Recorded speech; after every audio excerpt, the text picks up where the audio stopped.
We'll be taking a lot of distance, but you just follow.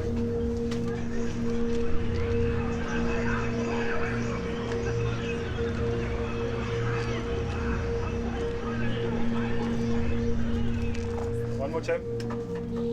Karibu Kenya. Pamoja. 1, 2, 3, go. Karibu Kenya. Kenya.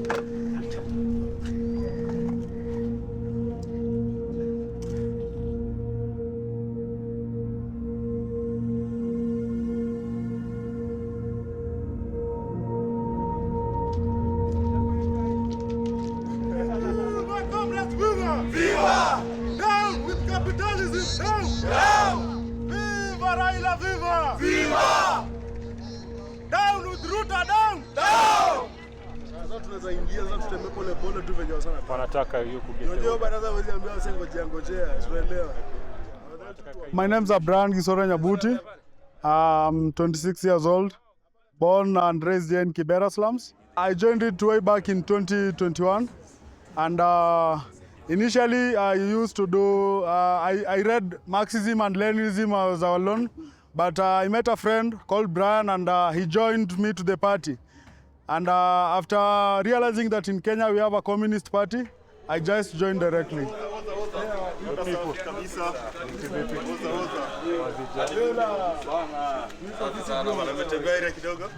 You know, initially in the late 80s and early 70s and 90s, we had that crackdown of communist people. And at the time, many of the communist people were university school people. They are the ones who had read the ideology. So there was a very bitter crackdown, and most of them were killed, even the professors. So my dad was like, you know, you're a young person, you're a kid, you didn't see that. So you are engaging yourself in something which will come to kill you some days. Because it's like, you know, this country, it has a capitalist ideology. So if you are coming with communistic ideologies, they will come for you one day.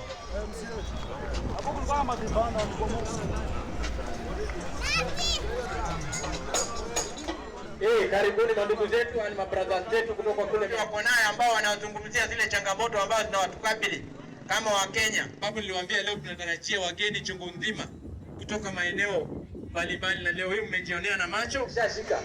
Mambo ina flow peke yake, inakuja peke yake. So karibia uweze kuongea na mandugu zako hapa. Na bado kwa hiyo bado tuko under Kenya National West Speakers Welfare Association. Mimi ndio General Secretary hapo. Kwa hiyo West Speakers ni watu wote wenye wanaokota takataka. So tulikuja na association ndio tuweze kubagain kama watu wote. Sasa bado pia kwa hiyo tuko kwa Communist Party of Kenya. So si bado ni na communista, tumejifundisha Marxism, Leninism. Viva comrades, viva! Viva comrades, viva! Down with capitalism, down! Down with capitalism, down! Yeah, I really like Mao Zedong because he had a vision for China for 100 years, and they are reaching the vision now, even if it's not 2047. So the vision that he had, it was that one day they'll become a powerful nation, and they have done it. You see, the West has tried to divide them, but they have been concrete and they have done it. And also the other thing is that like their money is not powerful as the dollar. So, but you can see that with their effort and togetherness, they have been able to come up and rise again.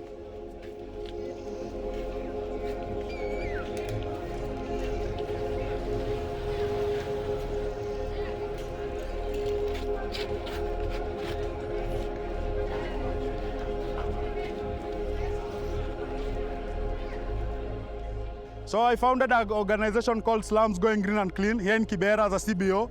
And it was try to unite our people and try to tell them that we can do it ourselves. We cannot wait for foreigners to come and try to clean even our slum. And then the other part is that we formed an association for West Speakers.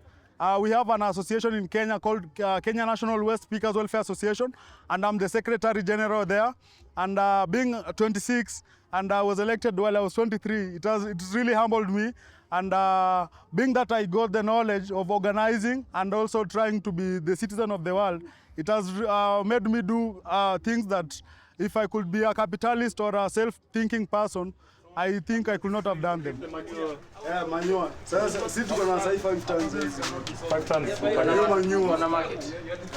Bado. Market. Ndio maana tuko na hizo 5 tons. Black Only for soldiers. 7 days. Black soldiers are flies that are able to digest food and turn it to manure. You just fat them up so that they can be What, they sold give to the market. chicken to the flies? Or The flies to the the chicken? flies to the chicken. Ah, okay. The flies to the chicken. So it's more of they can collect trash, Yeah. bio trash, Yeah. put it in there so that it turns to manure. But okay. also they can use it because they do chicken farming. So you'll have social entrepreneurship education that is actually beneficial. Circular economy through it. Some are thinking that we are losing ourselves. Some are thinking I was losing it because in Kibera, it's an informal settlement. The government always has a philosophy that is, we don't offer formal services in the informal settlement. So we have never had any formal service in this slum. So even garbage collection, people dump them at the ridge, the drainage, and then it will go to the river. So when we came with this initiative, there were a lot of people were very optimistic.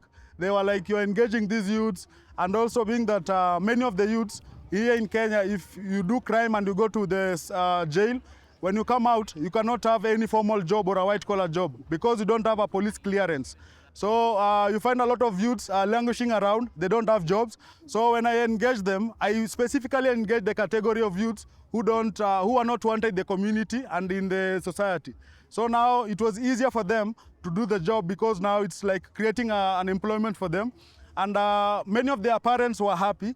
But now other community members were thinking maybe they'll steal for them. But at the moment, they really appreciate what they do. Because at the moment, we started with only 25 houses. Now we have 10,600 houses. So with a team of 288 youths, so it's very, very humbling.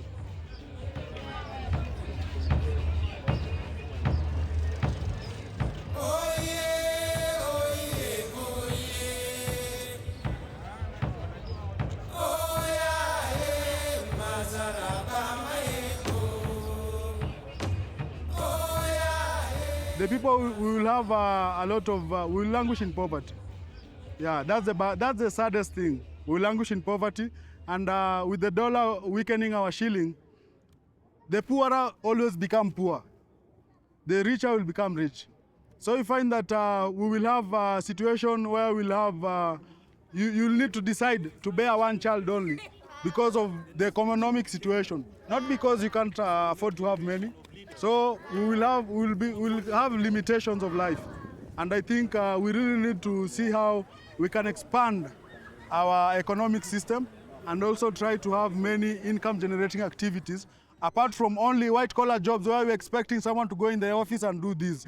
So we can have also activities which bring economic buildings in the people in the community. My first policies, I was thinking we disband all counties. Because at the moment, we have created 47 counties. All of them need a budget, and we have created them on ethical basis. You see, you find like 5 counties, they have only one ethnicity. Now they have created on the margin of the size of the area, but you find that we are wasting a lot of finances. We are wasting a lot of finances on the MPs. They don't do anything. What we need is that we need associations of everyone. If it's the workers who are working in the farm, we need an association of them. If it's the workers who are working here, we need an association of them. Then from there, they send one representative. We have a Congress. Now this Congress, they'll be making decisions. And if your representative in the Congress is not doing good job, you pull him down, you put an active person there, and then I'm sure we'll have a checked government. The other thing is that we'll not depend on donor funding. Because that's a trap. You see, we have a lot of minerals in this country which can sustain ourselves, which we can sustain and even make like even other countries rich. So what we need is to make the industries here. It does not make sense. We mine minerals here, we take them to Europe, then after they have been refurbished, we are taken back to be sold like 50 times higher. Tea, we have been planting tea. The colonialists brought tea here. It has been being planted. But we don't have industries of tea here. What we only have is drying machines. After they have been dried, they have packaged to the UK. After the UK, it's brought back, packaged. Yeah? The coffees, Mac Coffee, Java coffee, very expensive coffees, but they are all bred here in Kenya, you see. So I think we need a system where we have everything. We are only selling our final products. So I think that will work for us. We have oil, you see. The oil that was found here, Shell and BP, British Petroleum, they came here. They say this is the best oil they've ever found. They have been mining, and we don't get anything as a country. You see, the oil prices are shooting up. The president is telling us it's because of Ukraine-Russia war.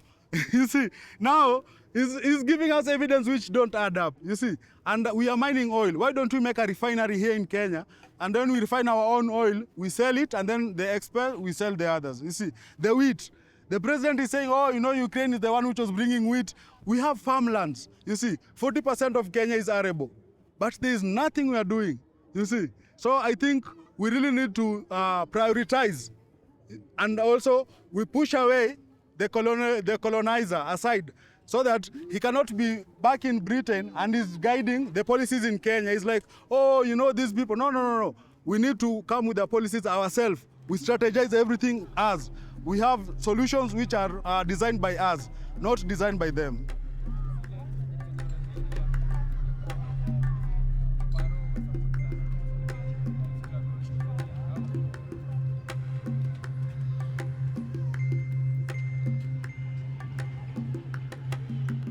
Now in Kibera, the biggest thing is just to look for other areas around Nairobi.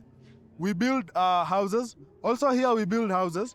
For the young people who want to still to remain here, they remain. For the elderly, you know, they have lived here since 70s, 60s. They will be like, I want a quiet place. We take them there. Then here in Kibera, after making houses, we can make like industries. You see, even like recycling industries. There is no need for us to have dump sites everywhere. You see, we can have like specific areas where you have recycling industries. We can have a lot of income generating activities that will help the people to get an income.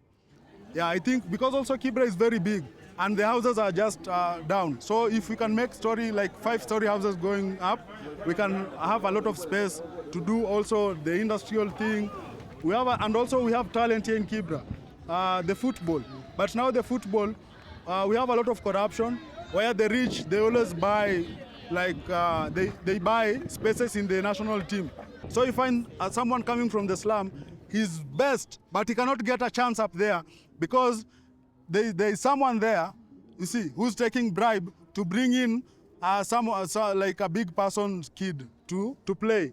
So I think we need to prioritize and also sit down and we see what has not worked, and also try to remove everyone who has been in that system, because they are the ones who are making it not to work. So if you are coming with a new system, they don't need to be there. They can be there as an advisory board, but not the ones implementing. Yeah.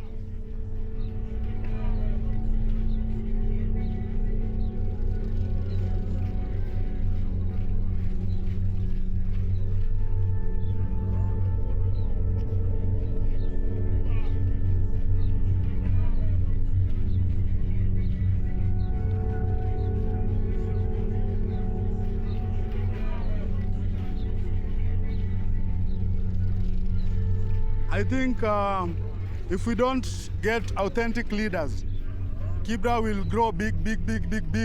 It will be there for years coming. It will be there. Because when we were kids, we didn't have any houses going up. We didn't have. At that time, the houses were expanding. So at the moment, we have expanded till we have reached the maximum. Now they have started building going up. So in the near future, I'm sure we'll be having a slum which will be having a lot of story-built houses going up. And the slum will be there if we don't get authentic leaders. But if we get authentic leaders, we will have good development, and also we will have like a good living system in the slum. And the other thing is that if we get now the community, they get civic education. They understand their rights in the political system, and also they understand they need to bring the leaders accountable. So I think also the accountability part will make the leaders to be on check and to be doing services to the community. Yeah. I've been born and raised in Kibera, so I think I'll be part and parcel of the people that will make and organize our people to bring the change in Kibera, and not to wait for the government and the NGOs to use us anymore. We are tired.